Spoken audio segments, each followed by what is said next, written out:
Hi, welcome to our first Google Hangout in a series of 4. My name is Sonia DeWitt. I'm PCA's Program Manager and have emailed with many of you before. If you have any questions about the Triple Impact Competitor Scholarship or this Google Hangout, please feel free to email me at Sonia, S-O-N-J-A, at positivecoach.org.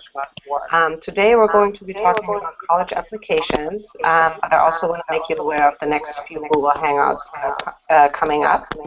The next one is on October 7th, also at 6 p.m. Pacific time. We'll be talking about financial aid and how to apply for it. And then the third Hangout is going to be on October 28th, same time, 6 p.m. Pacific. We'll talk about personal finances and financial literacy. And then the last Hangout is on November 18th, again, also Tuesday at 6 p.m. Pacific, where we'll be talking about how to create a professional image, and then also circle back and talk about finishing up college applications. This is the first year that we invited all of the student athletes that applied for the Triple Impact Competitor Scholarship, and I want to thank all of you for applying and staying engaged with positive coaching events. I also want to thank Deloitte, which has been the sponsor for this program for the past 4 years, and we would not be able to offer this without their support. We'll start the presentation shortly. At all times, if you have any questions, if you're on YouTube, you can click below the screen and ask a question there. Or if you are on the Google Hangout, you can click on the left on the green Q&A button to ask a question. Now I want to introduce you to our guest speaker for tonight. His name is Billy Downing, and he's the founder and executive director for DSM Group. And he's widely regarded as an expert in international college admissions counseling, having coached and guided families around the globe for over a decade. So take it away, Billy, and thank you. Well, good evening, and thanks for joining in. It's good to be back. Always a pleasure to share some information about the college process. And tonight I hope, like all of our webinars that we've had in the past, that we essentially give you a game plan for college, and to help you establish that game plan tonight by evaluating sort of the trends of what's happening in U.S. college admissions. So tonight we'll talk a little bit about the application process by grade. We'll talk about what colleges and how they decide who gets in. We'll talk about the elements of the college application. We'll talk about what colleges don't want you to know, and then we'll talk about category admits and the hook. So I think first the idea is to set the landscape. And last year we had over 3 million kids apply to U.S. colleges. It was the most in history. And you can see below just a few of the examples of the volume that some of these schools are receiving. Duke University with over 32,000, UCLA with 86,000, and even UC Davis, one of the top UCs, receiving 60,000 applications. And by most sort of research now, we see that we're likely to reach probably somewhere between 3.3 million applications for this current application cycle. The one thing that we're currently tracking is how many of those students will actually be from overseas, and we think that that number will be somewhere between 400,000 and 500,000 kids, so it'll be the most in history. But first, before we actually get into the nuts and the bolts about how you apply and how you establish and find the right fit, it's important to figure out the different application types, because this is something that seems to be constantly evolving. Large public institutions, for example, like Arizona State and the University of Arizona, offer what's called rolling admissions. And rolling admissions is typically an opportunity for a student to apply early, sometimes in the month of September or October, and find out their decision within 4 to 5 weeks. So rolling can be really a nice way to get the ball started in your application process, because it's non-binding, and generally the turnaround time is very quick. Then there's early action. And early action is a non-binding form of application, which is traditionally accepted between November 1st and November 15th. The notification day ranges anywhere from December 15th to December 30th.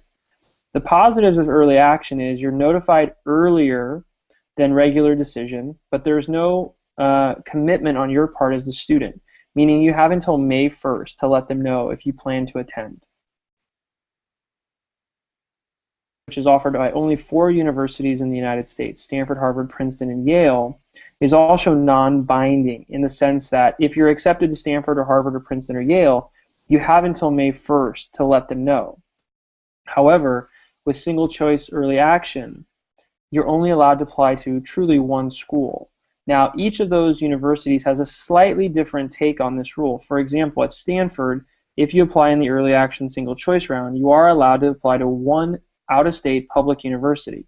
So an example of that would be applying early action to Stanford and then early action to the University of Michigan. So while early action single choice sounds like a compelling reason and opportunity, you have to also be aware that at these 4 universities, they tend to take all of their legacy kids, all of their athletes, and all of their development cases, all of their, for lack of a better word, category admits go in the early action single choice round. So that round tends to be extremely competitive. Then there's early decision. And early decision is offered by the top schools in the United States. An example of those would be Penn and Northwestern, Duke, and say Brown. Early decision statistically provides you with the best opportunity to get into one of these top schools. The challenge is that this application is binding. So if you're accepted in the early round to say Brown, then you have to pull all your other applications from any other schools. Early decision is typically due around November 1st, and you typically find out by right before Christmas. Regular decision at most schools is due anywhere between January 1st and February 1st, and typically they will let you know by April 1st. So let's talk about some of the recent trends. And one of the things that you hear a lot if you read the New York Times or you watch CNN, you'll sort of come to the decision or come to the conclusion that every school is getting more applicants than the year before. And the reality is that's just not true. Certainly there are schools like, say, Duke or Columbia or Claremont McKenna who saw increases last year. But there was also kids who, universities that saw a decline. Dartmouth being one of those. Dartmouth saw 3,000 less applicants last year. That's a pretty significant downturn. And the reason for that could be several different things. But what you should see that as an opportunity. Hamilton, also a very good school, saw less applicants, and Princeton only went up 136 kids. So the reality is that not every school is increasing every single year.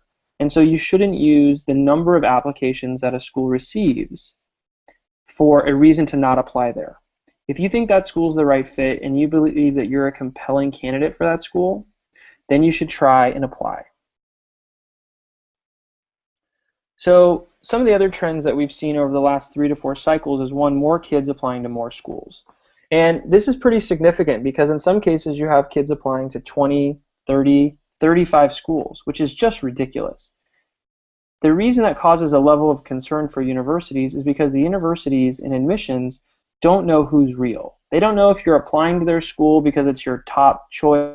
They don't know if you're applying to that school because your mom and dad went there. They don't know that you're applying to that school as a backup and you have no interest in going there. So a lot of schools are asking themselves that question now is, are you real? Are you a real applicant? And that sort of leads to the second trend, which means colleges are really focused on their yield. They're trying to determine if they accept you, will you take that acceptance letter and come?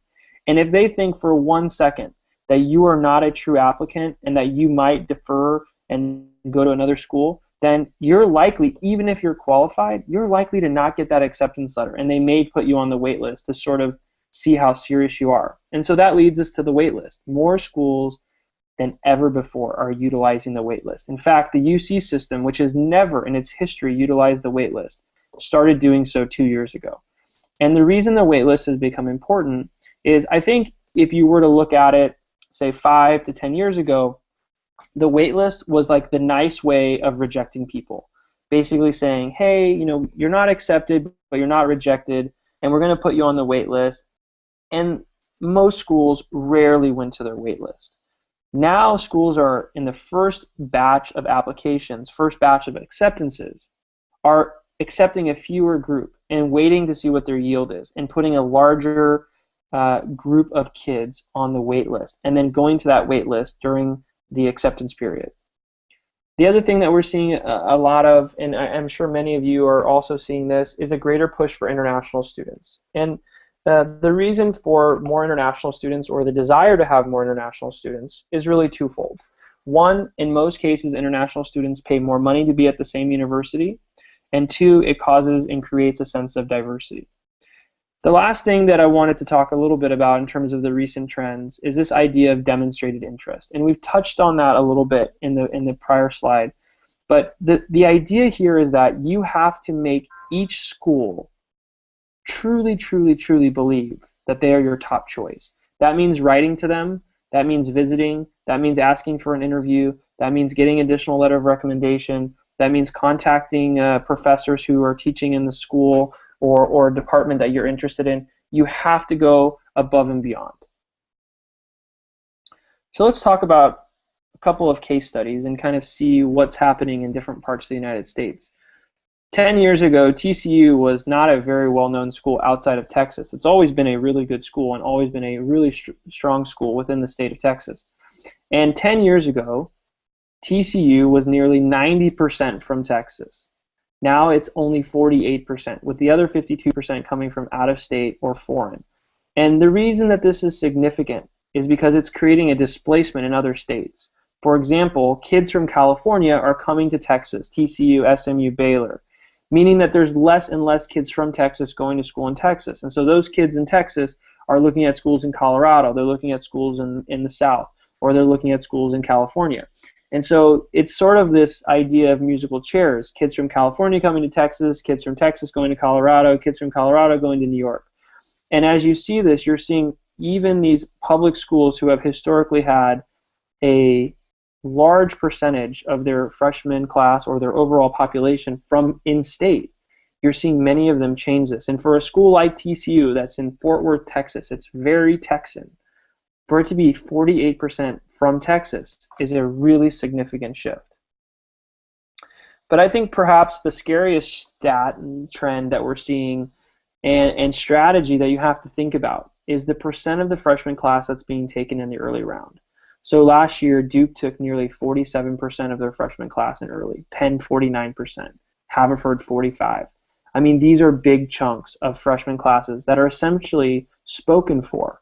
They're gone before the regular round has even come. And the reason that's so significant is that if you don't apply early decision to Duke, where the acceptance rate might be somewhere around 25%, say, and you go in the early round, the acceptance rate is going to drop and the number of applications is going to skyrocket.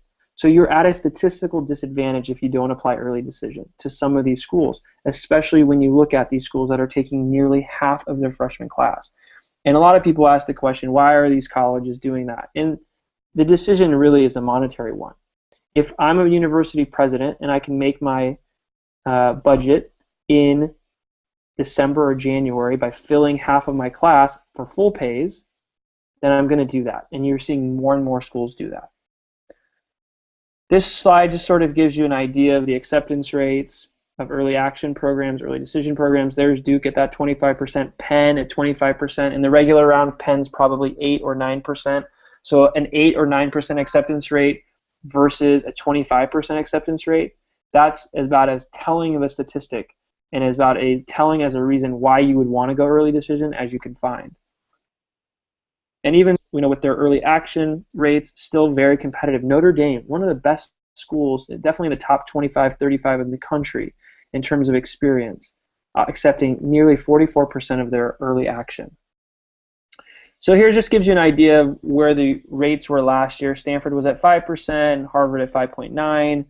You look at schools like USC at 17%. 10 to 12 years ago, USC was probably 40 to 45%. And they've steadily been on the decline in terms of the competitiveness ever since then. This coming cycle, we anticipate that USC will be sub 12% acceptance rate. Berkeley kind of hanging in there at 18.2%. So those numbers can kind of be scary oftentimes, but the reality is there's over 3,000 tremendous universities in the United States. And here's an example of just 5 of them that have really healthy acceptance rates. GW, a national brand, University of Arizona, Pac-12, Purdue, one of the best engineering schools in the country at 57%. Santa Clara has one of the most upcoming programs around because of its connection with Silicon Valley, 40%. And BU, an international school. You can go anywhere in the world and say, I went to Boston University. and people will know what that is. And 34% was the acceptance rate last year.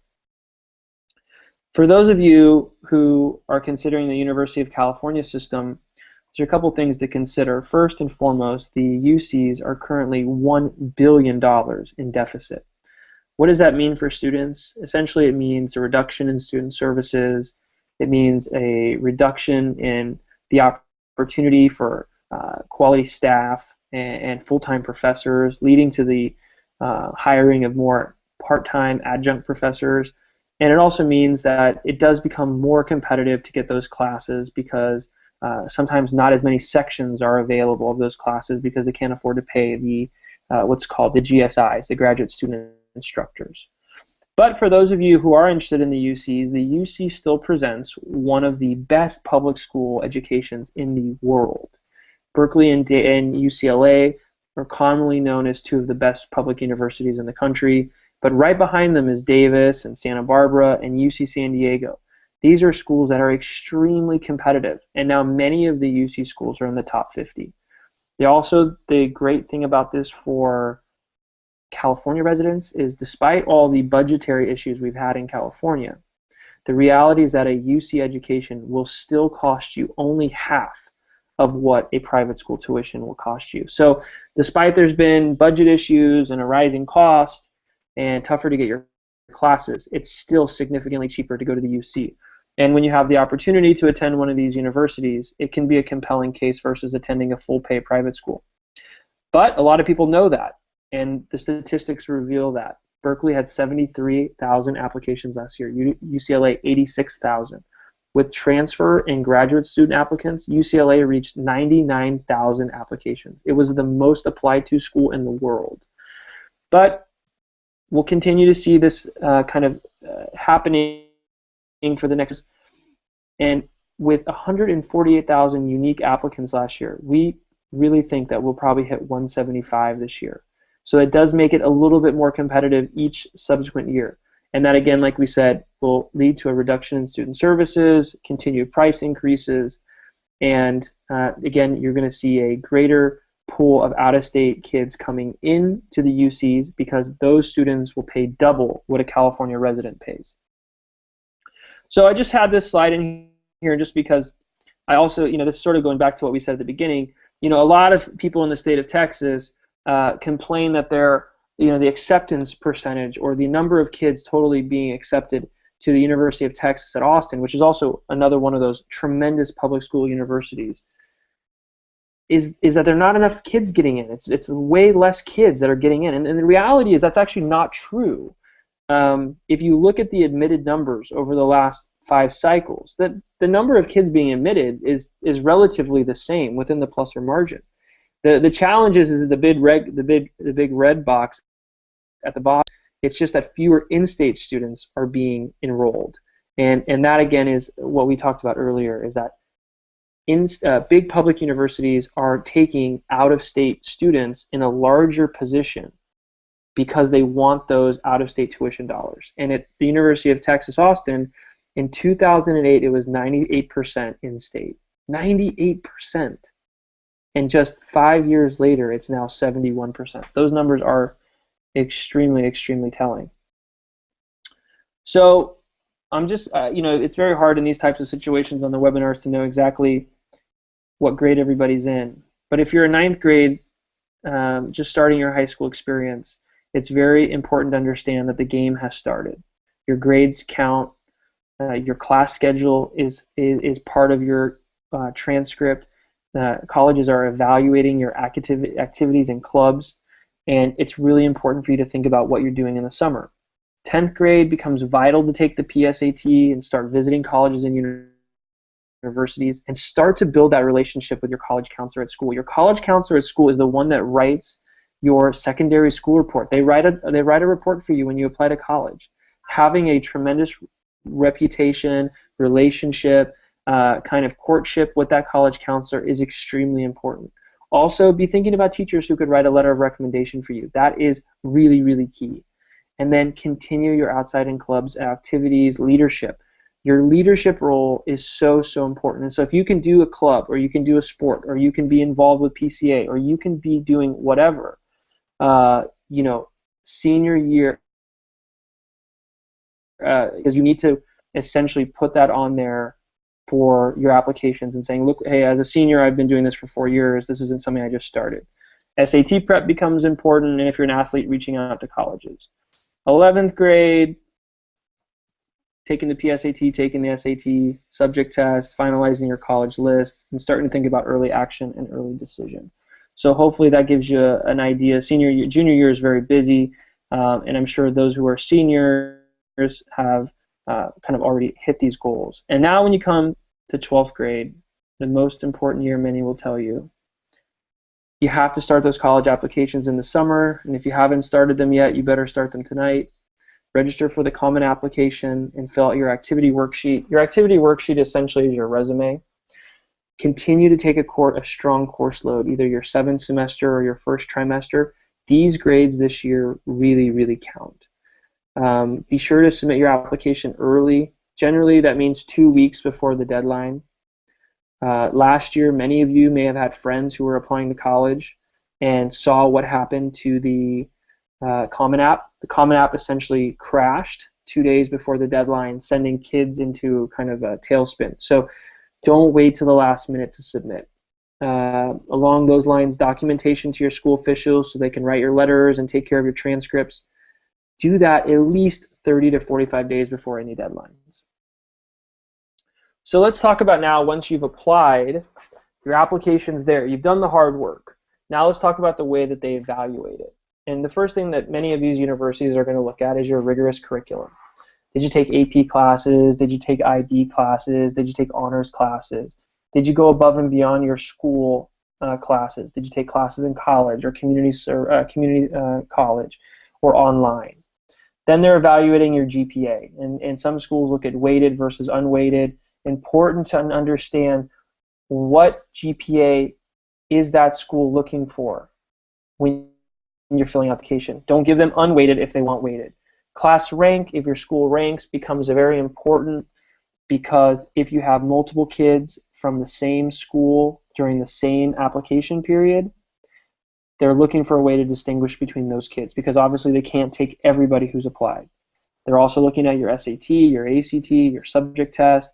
They're trying to figure out where you fall in their median acceptance range. And again, that sort of means, like, if I had a 1500, does that mean I can't get into Harvard? No, it doesn't mean you can't get into Harvard, but it means it's going to be very difficult for you to get into Harvard. And then they're trying to evaluate your leadership. What outside activities, clubs, or sports have you had? What have you done that you really have shown leadership? And again, that goes back to what we said in some of the earlier slides. Have I done something for 3 years, 4 years, or is this something that I just started? And then finally, they're evaluating your personal statement and your supplement essays. They're trying to figure out how strong of a writer are you, what's your personality like, what are your interests, and are you a good fit for our school? And so a lot of kids in their essays talk about being well-rounded. And that sounds really good on the surface. Oh, I'm really well-rounded. I'm an athlete, good student, do community service. But one thing that I would sort of tell you guys is that you do not want to be well-rounded in your application. You want your application to have an edge or a hook. You want to focus on 1 or 2 things that you're really, really passionate about and be great at those things. Because essentially, if you're just well-rounded, that's sort of a nice way of just saying, I'm average. I'm not really great at anything, but I'm good at a lot of things. And so I would challenge each of you in your applications to develop that hook, to develop that edge in your application about 1 or 2 things that you're really, really passionate about. I won't go through each one of these. I'll just make one comment about the application, the elements of the application itself. There are many different components to having a complete file with the university, as you can see from this bullet list, from sending in SAT scores, to sending in your essays, to sending in your application, to paying your fee. Create a checklist for every one of your schools and make sure you go through that checklist and date and check everything that you have sent and when you sent it, and get confirmation from the school, whether by checking the online portal or by calling them and finding out. Because if one of the elements of your application does not arrive on time or isn't there, then your application will be incomplete and they won't read it. So let's talk about some of the ways that kids get into school. One is Legacy Connection, and Legacy Connection essentially is Did mom or dad go to school there, or grandma or grandpa go to school there? Then they look at donation history or the potential to give. So if your family has donated a building or has been very fortunate to be in a position where they can give money to a school, that now matters. They're looking at underrepresented race or ethnicities. They're looking at people who have celebrity status. For those of you who are athletes, they're looking at kids who are recruited athlete status and have tagged admissions. They're looking at kids with socioeconomic and geographic differences. For example, last year there was one girl from Burma that applied to Harvard, and she got in. Is it because she was the only one is the reason she got in? No, but she was the only girl from Burma to apply to Harvard in like the last 10 years, and so that was probably something they looked at and said, well, that's a part of the world that we don't have a lot of applicants, and so maybe we need to give some consideration to that. And then, they're also looking if you have some sort of exceptional talent. You're a talented baker or a world-renowned violinist. But I think if you guys are seniors out there, I think what probably is most time sensitive is this idea of the hook. And the idea of the hook is you have to create an application and an essay that sort of makes the reader want to champion you. If I read your essay, I want to be your advocate. I want to go and promote you. I want to tell people how great you are. So a suggestion is you probably don't want to write your essay about going to Mexico and building homes and teaching English. Not because it's not valuable, but because everybody talks about something like that. Or a lot of people tend to talk about sports injuries, how I got injured and had to rehab, and how I came back and was better than ever. Or my parents getting divorced, or my grandparents dying. Again, within your own sphere of life, these events are extremely influential. But you have to ask yourself, how many thousands of applications is that person reading, and how many kids are talking about that exact same thing? So when you're thinking about a hook, be thinking about, where did you exemplify leadership? Where did you show creativity? And where did you show that initiative to kind of go beyond, the usual, right? It's very easy to go on a 2-week excursion to get a bunch of community service hours. It's much more difficult to start your own club or start your own nonprofit.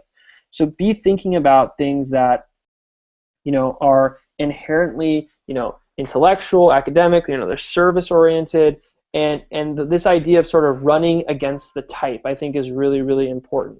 And what I mean by that is I like to always tell this story about a student of mine a few years ago who was like 6'5", 225 pounds, was just a total stud football player, and he's a very big and imposing guy, and you sort of see him and you would be kind of taken back by his presence because he's just such a big, intimidating person. But deep down, he's actually the nicest, sweetest, kind of caring person you could ever meet. And every Saturday for 2 years, he donated his time by working at a local shelter that was focused on helping battered women who had just come out of abusive relationships with husbands or boyfriends. And he was there taking care of the children, reading to them, spending time with the women, and showing that, hey, not all men are abusive. And that was just a really great opportunity for him to build his leadership and his creativity, and also do something he was really passionate about, which was make the lives of someone else, better. And it just ran against the type. You wouldn't picture a big football player doing something like that. A hook is not, these kind of enrichment programs like, I went to Oxford for the summer, or I went, trekking in Tibet. That really doesn't count as a hook. Summer programs, I went, took a class at Brown, or a, architecture program at Notre Dame. While those are important and really valuable, they aren't necessarily a hook. And then a lot of you guys, probably got in the mail at some point, these like national student leadership conferences, which again, they're really fun and good to go socially, but they really don't mean anything in terms of college admissions. And the general rule of thumb is anytime you have to pay for something, it really isn't a hook. So my advice to you guys in closing is, probably pretty simple, and all this, but number one, higher is always better. A 91 is better than an 89. And so if you can get higher grades, if you can get even 20 points higher on your SAT or 1 composite point better on your ACT, then you should do that. It's better to be higher. Know your target schools. Again, that sort of goes back to what we said earlier. You know, if I have a 1500 on the SAT, can I get into to Harvard? Well, I mean, you know, every year there's kids who have 1500s who get into Harvard. Most of them are on the hockey team, but you know, it's possible. It's just probably not probable. Apply wisely to a cross range of schools. You don't have to apply to 30 schools, but you know, you shouldn't apply to 5 schools. You know, you should give yourself enough difference, enough variety, and also protect yourself, because you really don't know where you can get in all the time. And so sort of that sweet spot seems to be somewhere between like 9 and 12 schools for most kids. Use your imagination. Use your imagination. A couple years ago, I had a student write his college essays on the bottom of his basketball shoes and send those in. Now, I wouldn't encourage that for everybody, but the idea that he took a risk and tried something new and outside the box worked for him. He got accepted to that university. And then at the end of it, you know, you have to recognize that admissions is a bit of a crapshoot, and that there's no guarantees or silver bullets. And you could do everything right and still not get in. But the idea of kind of finding the right fit school is what the value in this process is. This is truly, you know, a value proposition, not of getting into some great school, but really of this opportunity for you to go through a period of self-discovery and figure out what you really like and what you're really good at and how you can leverage college for the years afterwards. And then this last little feedback, you know, start the process early. Seniors, you know, you guys should be getting ready to finish this process up. Underclassmen, hopefully you're motivated to be, you know, start sooner. Be careful what you put on social media. If you think that they don't look, you're crazy. They look. So hide it, change your name, do whatever you have to do, but you don't want to be putting stuff on social media because they will find it. Get feedback on essays from people you trust. That doesn't mean 10 people, that probably means 2 people. But it is really important to get feedback from those people who you trust the most, because this is just too important of an essay for you to turn in and not have gotten some form of feedback. And then submit on time. Don't miss a deadline. Don't wait to the last minute. If it's due on the 1st, submit it 2 weeks before. And at the end, like I said, this is really about getting into the best school. It's about getting into the right fit college. So anyway, you guys, thanks very much. I hope that was helpful. Certainly would encourage any questions if you have any. And at that, I'll turn it back over to Sonia. This is Casey. I'm with Positive Coaching Alliance. I just wanted to ask a question about students, you know, maybe playing a sport in college and how to weigh that in, whether or not to go Division III or II or I, or maybe not play a sport and go Division I for academics, or play a sport and go Division II, and just any advice that you have on that.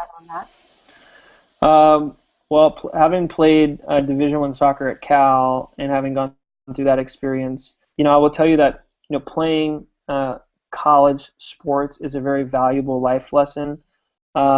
It's a great opportunity to network and an opportunity to sort of play at a high level. I think at the end of the day, student athletes need to consider a few things. Number one, am I really passionate about the university? Number two, what would I do if the coach wasn't there? So I shouldn't be making my decision purely based on the coach. Number three, would I stay at that university if the program was terminated? Meaning, you know, if I did 2 years at Notre Dame and suddenly they got rid of men's water polo, would I stay and finish my degree, or would I want to transfer? And then I think the last part is there is a difference, although not as great as I think some people make it out to be. There is a difference in the commitment level between a Division I athlete and a Division III athlete. And so sometimes being at a place like Claremont McKenna, which is a highly competitive academic institution, with that opportunity to play Division III sports, that's a little bit less grinding of a schedule based on conference play and travel time and sort of just the culture of that school. Sometimes that can be a real advantage to be in a smaller pond and get to play more.